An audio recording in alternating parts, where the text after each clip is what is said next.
আপনি তো প্রতিনিয়ত প্রবাসে যান, অনুষ্ঠান করেন, এই যে প্রবাসীদের যে উন্মাদনা, তার দেশপ্রেম, দেশের প্রতি তাদের যে এত মাত্রা অতিরিক্ত অনুভূতি, কেমন লাগে আপনার কাছে?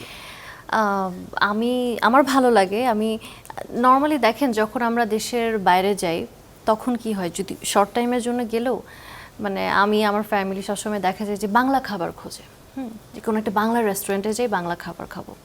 আবার সেই মানুষটাই যখন দেশে থাকে তখন সে চাইনিজ ফুড খাবে, কোরিয়ান কুজিন ট্রাই করবে, জাপানিজ কুজিন ট্রাই করবে। তো আমি বললাম যে আচ্ছা, মানুষ বাইরে এসে তো বাইরের ফুড খাবে, বলে না, বাইরে আসলে সে দেশকে বেশি মিস করে।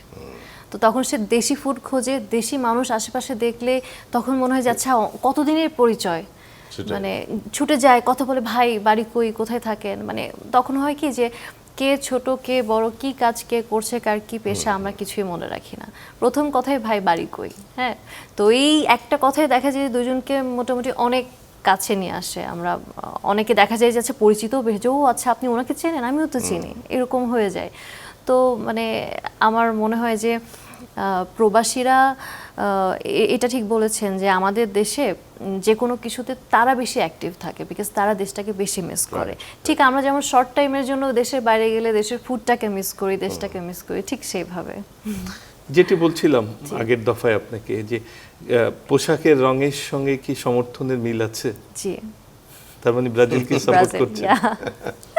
Brazil colour signifies support. কি ব্রাজিল শেষমেশ কোথায় যে ঠেকবে? কোথায় গিয়ে ঠেকবে আবার? আমরা তো এবার ওয়ার্ল্ড কাপ নিব এবার। হ্যাঁ, শিওর? আমি শিওর। কারণ কি, আপনি খেলার সবাই ছেড়ে দিবে না। এখন 2002 এর পর থেকে আমার মনে হয় যে এইবারের টিমটা প্লাস এইবারের যে ম্যাচগুলো আমরা দেখলাম, আমার কাছে মনে হচ্ছে যে অনেক বেশি অর্গানাইজড। তো এই জন্য আমি খুব আশাবাদী। এখন দেখা যাক না কি হয়।